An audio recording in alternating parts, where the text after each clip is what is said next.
아멘. 오늘 우리에게 주시는 하나님의 말씀은 신약성경 사도행전 17장 오늘 1절에서 15절까지 말씀입니다. 신약성경 216페이지 사도행전 17장 1절에서 15절까지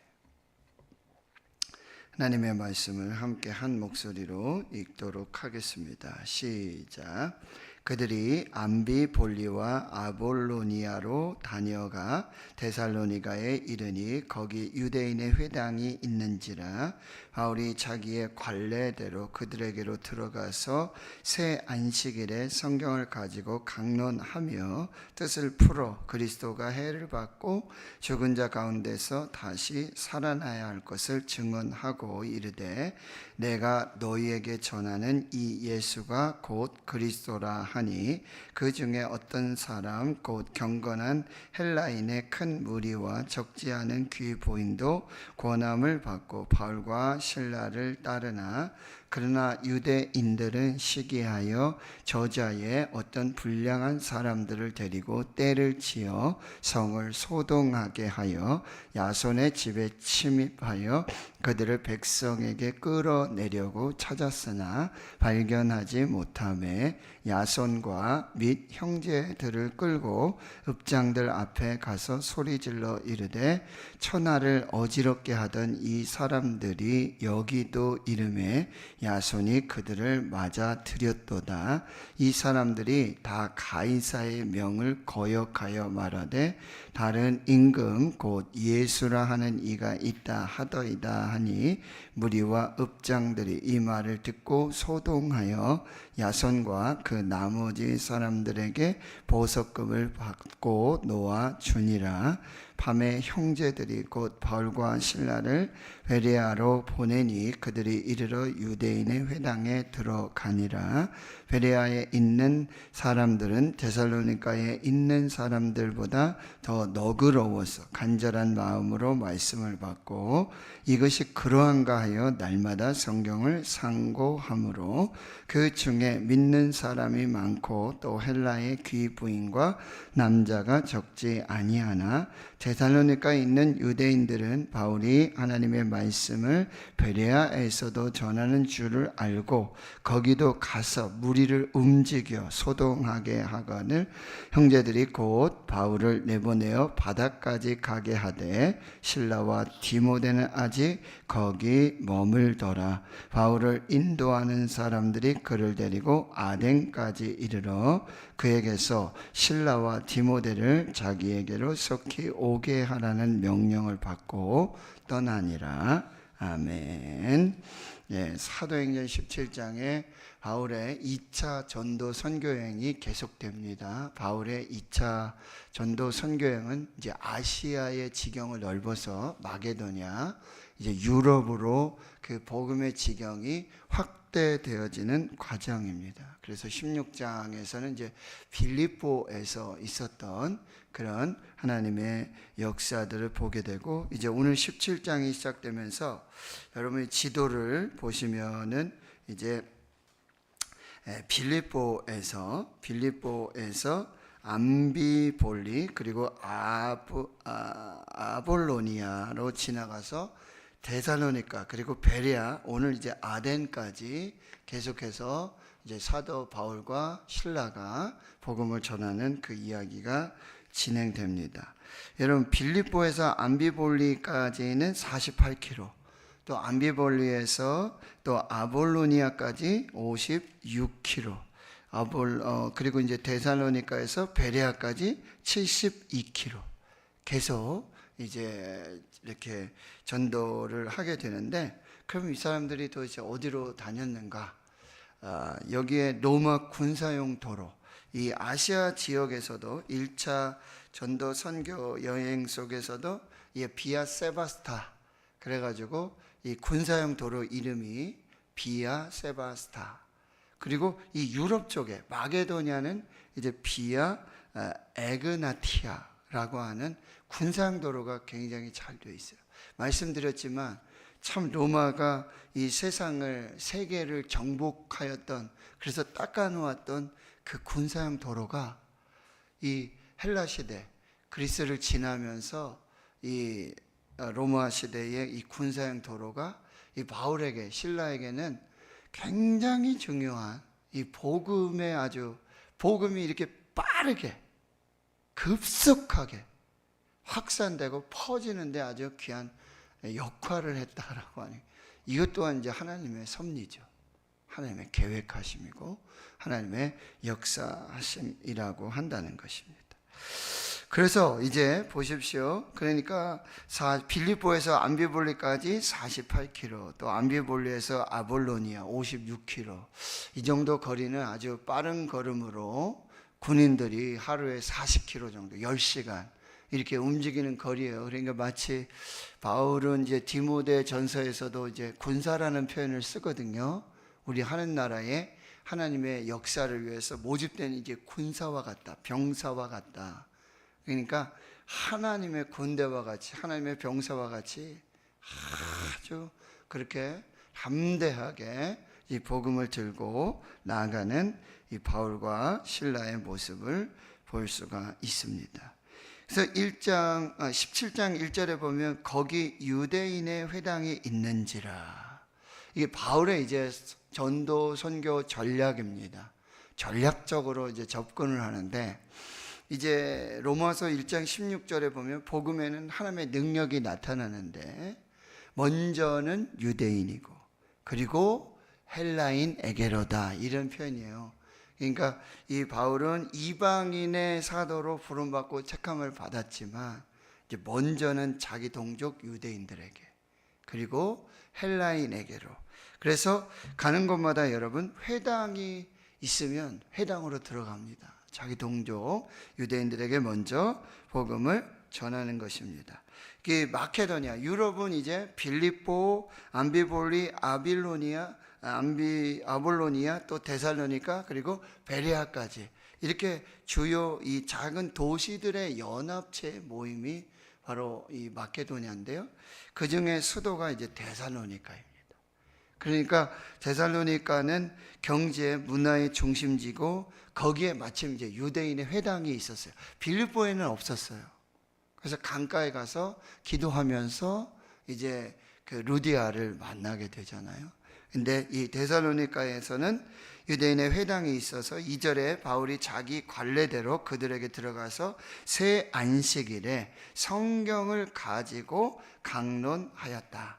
여기서 강론하다라는 표현은요, 여러분 일방적으로 설교하고 강의를 하다라는 의미가 아니라 뭐냐면 서로 질문하고 답하고, 그리고 또 답하고 질문하고, 이거 유대인의 아주 교육 방식 중에 하나인 하비루타. 그래서 유대인들은 자녀들에게 항상 이렇게 짝을 지어서 서로 대화하고 토론하고, 그냥 무조건 이렇게 주입식 교육이 아니라 그들이 계속 토론하고 답하고, 그러니까 답이 없어요.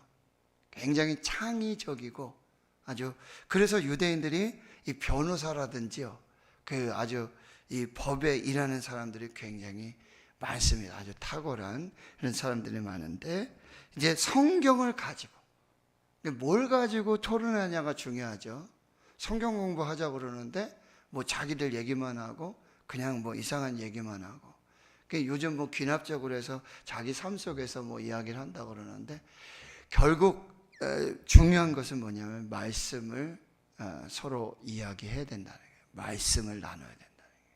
그래서 여러분 이제 9월 달에도 커피 브레이크 성경 발견 학습이 이제 계속되고, 우리 이제 코로나 전에 또 저 아프기 전에 우리 쉬는 바이블 아카데미 이렇게 했었잖아요. 그렇죠? 그래서 목사님도 성경 공부를 준비하고 있습니다. 그래서 하반기 9월에는 여러분들이 또 쉬는 바이블 아카데미를 통해 가지고 이렇게 또 말씀을 가까이 하는, 성경을 읽는 그런 시간들이 되었으면 좋겠어요. 3절에 보세요. 뜻을 풀어. 성경을 강론하고 뜻을 풀어. 그 다음에 그 메시지의 중심, 핵심 뭐냐면 그리스도가 해를 받고 죽은 자 가운데서 다시 살아나야 될 것을 증언하였다. 첫째는 예수 그리스도의 십자가와 부활이에요. 바울은 이제 여러 서신서에 이야기하지만 나는 오직 예수 그리스도의 십자가 외에는 자랑할 게 없다 그랬어요. 이 바울 복음의 핵심이에요. 예수 그리스도의 십자가와 부활. 이게 우리가 성경을 통해서 여러분, 그러니까 이거는 이제 구속사적 관점에서 성경을 보는 거예요. 바울은 당시에 있었던 구약 성경 뭐죠? 하나님께서 메시아를 예비하여 두셨는데 메시아가 오셨다. 그 메시아가 그리스도다. 그리스도는 이제 십자가에 죽으시고 부활하셨다. 이게 바울 복음의 핵심이에요. 성경을 여러분이 읽으실 때 내년에 또 제가 이제 또 계획하고 있는 것 중에 하나가 리딩 지저스. 그러니까 구약 성경으로부터 신약 성경까지 구속사적 관점에서 예수 그리스도 중심의 성경 읽기예요. 그래서 46조로 되어 있어요. 6주. 그래서 한 주씩 한 주씩 성경을 같이 읽으면서 구약에서 신약까지 성경을 읽는 거예요. 그리스도 중심으로, 예수 중심으로, 구속사적 중심으로. 성경을 여러분이 읽어도 그냥 만약에 잠언 같은 건 좋은 얘기로구나, 그냥 시편의 뭐 찬양이로구나, 이게 아니라 그 안에 예수 그리스도가 있다는 거예요. 율법서, 그리고 역사서, 그리고 뭐예요? 이 선지서. 이런 모든 것들이 예수 중심으로 예수 그리스도를 예표하고 있다는 사실을 여러분 염두에 두시면서 성경을 읽고, 여러분이 성경을 읽으시면서 구약에서 그 예수 그리스도를 발견하게 된다. 엄청난 지혜고 엄청난 명철이에요. 성령께서 가르쳐 주시는 거예요. 그렇게 여러분이 성경을 읽으셔야 된다. 그러니까 바울은 성경 가지고, 다른 거 가지고 아니에요. 성경 가지고 강론하고 뜻을 풀어서 예수 그리스도의 십자가와 부활을 전하고요. 그 다음에 또 내가 너에게 전하는 이 예수가 그리스도다. 예수가 그리스도다. 예수가 메시아다. 예수가 기름 부음을 받은 자다. 예수가 하나님이, 우리가 믿는 하나님이 구약의 메시아를 예언하셨는데 그 예수가 바로 그 메시아다. 그것이 바울 이 복음의 핵심이라고 한다는 거예요. 여러분, 오직 성경이, 바울은 가가지고 개인의 체험이 얼마나 많아요. 고린도 후서에 보면 뭐 3,000층의 체험 이야기도 나오잖아요. 그렇죠? 그런데 가서 바울이 전한 얘기가, 그것만 전해도 여러분 감동이 되잖아요. 여러분 선교사님들의 간증, 그죠? 성도님들의 간증 대단하잖아요. 근데 바울은 그거 자랑하지 않았어요. 바울은 오직 성경이에요. 솔라 스크립추라. 오직 성경을 가지고 오직 예수, 오직 복음만 전했다는 거예요. 이것이 핵심이라는 거예요. 개인적인 간증이라든지 체험 얘기, 자기 어떤 설교, 자기 강의하지 않았어요. 이건 우리 시대에 여러분 교회에서 또 목회자들이 시시콜콜 자기 얘기하고, 그거는 성경적이지 않습니다. 자, 그랬더니 4절에 보십시오. 4절에 보시면은 그 중에 어떤 사람, 곧 경건한 헬라인의 큰 무리와 적지 않은 귀부인도 권함을 받고 바울과 실라를 따른다. 이게 복음에 대한 예수 그리스도의 십자가와 부활, 예수는 그리스도다, 예수가 메시아다 라고 하는 이 복음의 직접적인 반응은, 첫 번째 반응은 그 복음을 듣고 받는 거예요. 그래서 이 경건한 헬라인들, 그러니까 이방인들인데, 이제 이들이 하나님을 믿으면서, 사실 이방인들이 이렇게 유대인으로 개종을 하거든요. 유일신 하나님을 섬기는 당시 유대인들로 개종하는데, 이 바울은 유대인으로 개종이 목적이 아니라 이 이방인들, 헬라인들을 그리스도인 되게 하는, 예수 믿게 하는, 그러니까 그 하나님이 바로 예수 그리스도다. 예수는 하나님의 아들이시다. 예수는 메시아다. 예수님은 하나님이 약속하신 그리스도다. 이 복음을 전하고, 그리고 그가 십자가에 죽고 부활하셨다. 우리의 죄가 예수 그리스도를 믿음으로 다 사여지고 우리는 구원받는다. 이 복음을 전하는 거죠. 그러니까 유대인들은 어떻게 해요? 이 이방인들, 헬라인들이 자기 유대인들에게로 회심하도록 이렇게 또 그들도 이렇게 포교를 하잖아요. 그런데 그렇게 유대인 되게 하는 것이 아니라 바울은 바로 그리스도인 되게 하는 그런 이제 복음을 전하고 있는 거예요. 근데 한 가지 반응은 그렇게 경건한 헬라인, 큰 무리, 적지 않은 귀부인, 권함을 받고 바울과 실라를 따른다. 이거 뭐죠? 예수 복음을 믿게 된다는 거죠. 근데 여러분 5절입니다. 그러나 자, 유대인들은 시기하여. 왜요? 유대인들은 이제 자기들이 그렇게 헬라인들이 이방인들이 유대교로 와야 되는데 바로 그리스도교로 가거든요. 기독교로 가거든요. 그러니까 이걸 뭐예요? 시기합니다. 그리고 저자는 시장이죠. 한마디로 불량배들, 조직 폭력배들, 이런 사람들 지금 불러들이는, 이게 여러분 사탄의 역사예요.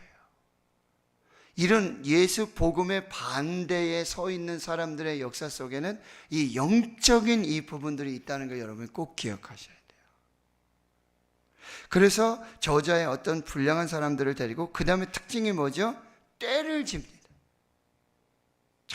연합을 하고 때를 짓고요. 그 다음에 성을 소동하게 하는, 막 밀란이 일어나도록 막 민심, 여론, 정치인들이 막 여론 정치하잖아요. 이건 아주 악한 나쁜 방법 중에 하나예요.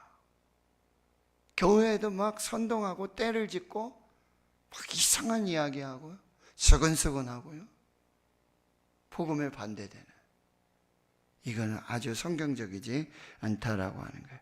그리고는 이제 야손의 집에 침입해요. 이렇게 아주 타켓을 또 이렇게 딱 정합니다. 그러니까 당시 야손이라는 사람이 이제 예수 복음을 받고 아마 바울과 실라를 좀 이렇게 영접하기도 하고 이렇게 관계를 유지했었던 것 같아요. 그러니까 이제 그걸 또 파악하고는 야손의 집에 침입을 하고 그들의 백성에게 끌어내려고 찾았죠. 바울과 실라를 찾아서 어떻게 하든지. 그런데 발견하지 못해요. 6절, 야손과 및 형제들을 끌고 읍장들 앞에 가서 소리질러 이르되, 첫 번째 뭐예요? 천하를 어지럽게 하다 이 사람들이 여기도 이르렀다. 그러니까 예수 복음은요, 바울이 전했던 이 복음은 아주 당시로 봤을 때는 굉장한 센세이션을 일으켜요. 조용한 그런 유대인 사회 속에서 아직 메시아가 오지 않았다, 그런 유대인의 그런 진리 속에서 바로 예수가 메시아다, 그리스도가 오셨다, 십자가에서 죽으셨다, 부활하셨다, 예수 믿는 자마다 구원받는다, 이런 이제 복음은 저들 사이에 굉장히 아주 파급력이 있었고 굉장히 아주 저들이 전혀 생각하지 못했던 그런 일들이었다는 거예요. 이게 천하를 어지럽힌다. 그리고 야손이 그들을 맞아들였고, 이 사람 또 한 가지 뭐냐면은, 여러분 가이사의 명을 거역하여 말하되 다른 임금 곧 예수라 하는 이가 있다. 그러니까 당시의 왕은 누구죠? 당시의 신은 누구요? 가이사예요. 로마 황제 가이사. 그런데 가이사는 왕이 아니라 이 정치적인 이 세상의 임금이지만 참된 왕, 참된 임금은 예수다 라고 얘기하니까 이 사람들이 이제 이런 것을 이제 여론으로, 그 이유로 지금 이 바울과 실라를, 복음 전하는 자들을 박해하고 있다는 거예요. 그 유대인들은요, 지금 자신들이 어떤 뭐 율법이나 또 혹은 유일신 신앙이라든지 이런 거 가지고 바울과 실라를 박해하는 게 아니에요.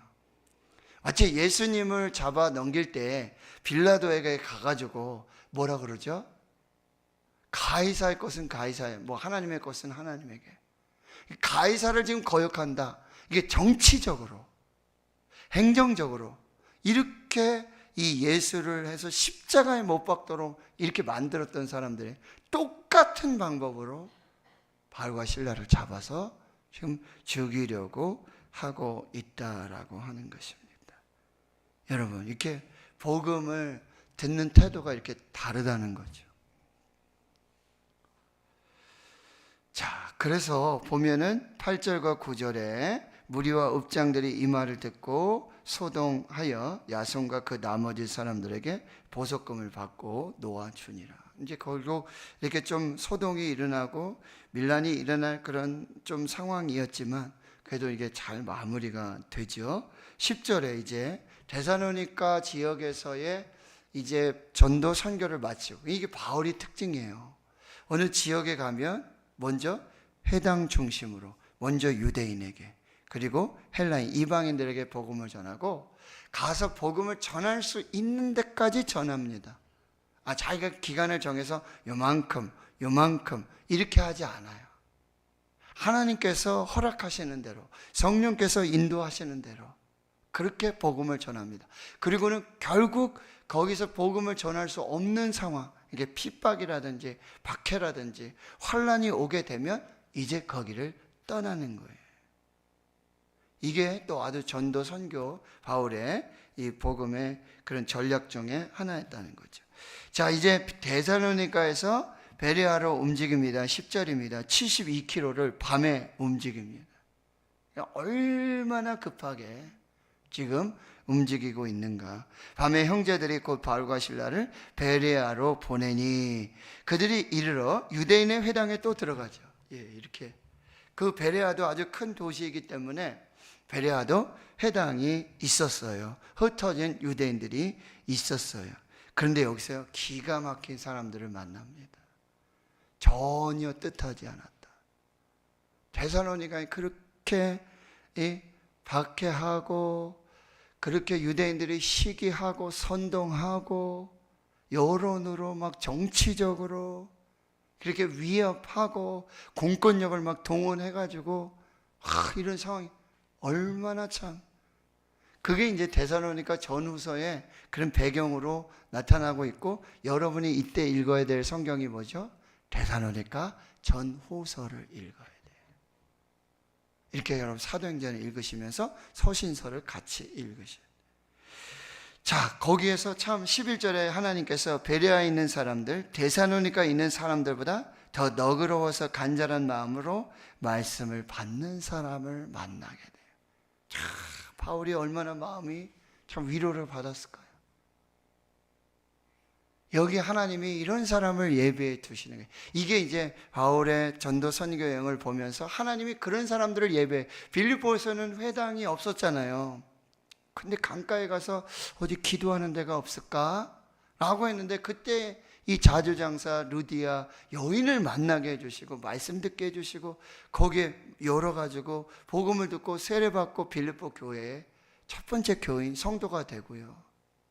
하나님이 이렇게 역사하시고 이렇게 인도하신다. 내가 누구를 만나야 되겠다, 내가 어떤 사람한테 꼭 가야 되겠다, 그게 아니라 하나님께서 이 모든 일을 이루신다는데, 베레아 사람들이 데살로니가에 있는 사람보다 더 너그러워 간절한 마음으로 말씀을 받는다. 참 이런 사람들 만나면요 얼마나 참 위로가 되는지 몰라요. 기다리고 있었다는 듯이 그렇게 말씀에 갈급하고 말씀에 굶주린 그 영혼을 만난다는 거, 이건 참 하나님의 은혜라는 거죠. 그리고는 뭐예요? 이것이 그러한가요? 날마다 성경을 상고한다. 여러분, 상고라는 건 법정 용어예요. 아주 자세히 살펴보고 하나님의 말씀을 자세히, 그래가지고 여러분 그 중에 믿는 사람이 많고 또 헬라의 기부인 남자가 적지 아니하나. 참 이렇게 참 놀라운 하나님의 은혜가 임하게 된다는 거죠. 여러분, 그래서 어떤 분은 이렇게 해요. 전도는 불확실성의 예술이다 라고 얘기해요. 전도하러 가는데 전혀 뜻밖의 우리가 예상하지 못하고 계획하지 못했다. 그 밤에 여러분 72km를 데살로니가에서 베레아에서 밤에 그렇게 도망치면서 겨우 목숨 유지해서 그렇게 베레아로 왔는데 하나님께서 그런 사람들을 예비해 두시는, 참 그게 하나님의 은혜라네. 그런데도 여러분 13절에 또 보세요. 참 기가 막힌 일이 또 벌어집니다. 데살로니가에 있는 유대인들은, 여러분 데살로니가에서 그 유대인들이 그렇게 시기하고 박해를 했지 않습니까? 근데 바울이 하나님의 말씀을 베레아에서도 전하는 줄 알고 거기도 가서 무리를 움직여 소동합니다. 참, 이 사탄의 영적인 이 여러분, 귀신은 떠나가지도 않아요. 아주 참 못됐어요. 사탄의 이 마귀의 역사들은요, 아주 끈질겨요. 떨어진 듯한데 계속 붙어 있어요. 이게 우리 죄성이에요. 여러분, 이걸 잘 분별해야 돼요. 끊으셔야 돼요. 확실하게. 나사렛 예수 그리스도의 이름으로, 말씀으로. 여기가 어디라고 바울이 하나님의 말씀을 베레아에서도 전한다는 소식이 이렇게 소문이 들리니까 거기까지 쫓아와가지고 무리를 지어서 그렇게 무리를 또 움직이지 않습니까? 소동하면서 아주 참 악한 그런 모습들을 보여요.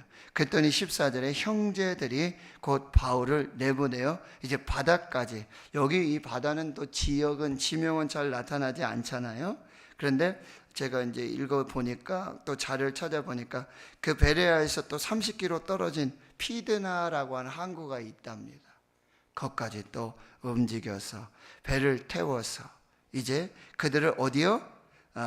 인도하는 사람들이 그를 데리고 15절에 아덴까지, 이제 이 위쪽 북쪽 지방, 유럽의 마케도니아 북쪽에서 이제 남쪽 아가야 지방으로, 여기 아테네, 아테네, 그리고 고린도까지 이렇게 복음이 증거되어집니다. 이 배를 타고 이제 그렇게 움직이게 되고, 그런데 너무나 급하게 가니까요, 너무나 급하게 가니까 실라와 디모데는 거기 베레에 그냥 두고 바울 혼자만 혈혈단신 그 아덴으로 내려오게 되고, 어서 속히 거기가 안정되면, 베레아가 또 안정되면 바울과 실라와 디모데를 나한테 좀 보내달라, 이런 이제 부탁을 하고 이제 바울이 먼저 움직이게 되는 거예요. 그래서 아덴에 가서 있었는데, 이제 내일 본문에 보면 아덴, 지금 아테네입니다. 그리스 아테네. 거기에 이제 알지 못하는 신, 이게 그리스 철학이 대단하지 않습니까? 그런 모습들을 보면서 이제 뭐요? 바울과 실라와 디모데 빨리빨리 내려와라, 이렇게 편지를 쓰는 이런 과정들이 데살로니가 전후서의 내용들이 된다라고 하는 거죠. 오늘 제가 찬송을 어둠 밤 시대리니 이렇게 했어요. 어둠 밤 시대리니 내 집문 지켜서 찬잇을 맺힐 때 일찍 일어나 해 돋는 아침부터 힘써 일어나 일할 수 없는 밤이 속히 오리라. 바울의 열정이죠. 천천히 전도 나중에, 선교 나중에, 복음 전하는 거 나중에, 우리 형제 자매들에게, 친지들에게, 내 자녀들에게, 부모님들에게 나중에, 나중 없습니다. 예수님도 말씀하세요. 아버지께서 일하시니 나도 일한다. 그리고 분명해요. 밤이 오래니 그때는 일할 수 없느니라. 복음 전하고 싶어도 여러분, 복음을 듣고자 하는 대상자들이 돌아가신다든지, 그렇죠? 복음을 전할 기회가 없잖아요. 도대체 여러분, 바울이 복음을 전해서 유익한 게 뭐가 있었죠? 맨날 돌에 맞고요, 시기를 당하고 박해를 받고 핍박을 당하고. 바울은 가말리엘 문화에 아주 그 히브리, 그쵸? 유대인들의 유대인, 얼마든지 그거 랍비하면서요 대접받고 충분히 그리할 수 있는 교육도 받았고, 그런 어떤 권세도 있고 지혜도 있고 능력도 있는 사람, 오히려 예수 안 믿었으면 더 편하게 살았던 그 사람이에요. 근데 바울에게 참 하나님 역사하시고 쉬지 않고 밤낮 없이, 김상현 목사님이라고 계시는데 전도 중심의 교회로 바꾸라, 이런 얘기를 하십니다. 산을 이렇게 보면, 멀리서 보면, 산을 이렇게 보면, 자기도 시골에서 자랐는데 산을 멀리서 보면 산은 뭐 그냥 나무만 있고 뭐 아무것도 없는 것 같은데, 거기 가보면 사계절, 그렇죠? 산에 두릅도 있고, 산에 가면 머루도 있고, 다래도 있고, 더덕도 있고, 산으로 찾아가 보면 산에서 그렇게 많은 유익이 있고 그렇게 도움이 되는, 100년 묵은 산삼 이야기를 하십니다. 100년 묵은 산삼은 뭐죠? 100년 동안 누가 찾지도 않았고 누구에게 발견되지도 않았다 그러죠. 얼마 전에 뭐 어디서 지리산에서 뭐 산삼을 뭐 캤다고 하던데, 무슨 얘기냐면요, 우리가 찾아가면 100년 묵은 산삼 같은 그런 준비된 영혼, 복음을 받는 영혼들이 있다는 거죠. 오늘 말씀의 결론은 우리도 한번 찾아가 보자, 만나보자. 정말 그 준비된 영혼 하나님 앞에서 주께로 인도해 보자. 이런 부모님들, 자녀들 시간 없습니다. 우리가 오늘 이 복음 들고 만날 사람들, 찾아갈 사람들, 다시 한번 하나님 앞에서, 밤이 오면 일할 수 없고 주님이 일하시는데, 하나님도 일하시는데, 그럼 우리가 일할 때 하나님 더 역사하시는 은혜를 주실 줄 믿습니다. 그래서 오늘 말씀을 또 우리가 그렇게 한번 적용해 보도록 하겠습니다. 하나님 감사합니다. 바울이 밤낮 없이 쉬지 않고 참 돌에 맞아 그번 죽게 되었는데도 그 다음 정신 차리고 일어나서 다시 돌 던지는 사람, 돌에 맞아 죽을 지경이 된 그곳으로 달려가는 바울의 모습을 봅니다. 하나님, 빌립보에서 그 역사를 이루고 주님, 이제 계속해서 중단 없이 멈추지 않고 복음이 필요한 사람들을 찾아가는, 달려가는 이 바울의 모습, 하나님 오늘 또 우리가 복음 듣기를 원하는 필요한 사람들 우리가 찾아가고, 우리 부모, 형제들, 자녀들, 이웃들, 하나님 우리가 복음 전할 수 있는 귀한 생명의 발걸음이 되게 해 주시옵소서. 이제는 우리 구주 예수 그리스도의 은혜와 하나님 아버지의 무한하신 사랑하심과 성령의 내주 교통 충만하심이 이제로부터 영원토록 함께 하시옵기를 간절히 축원하옵나이다. 아멘.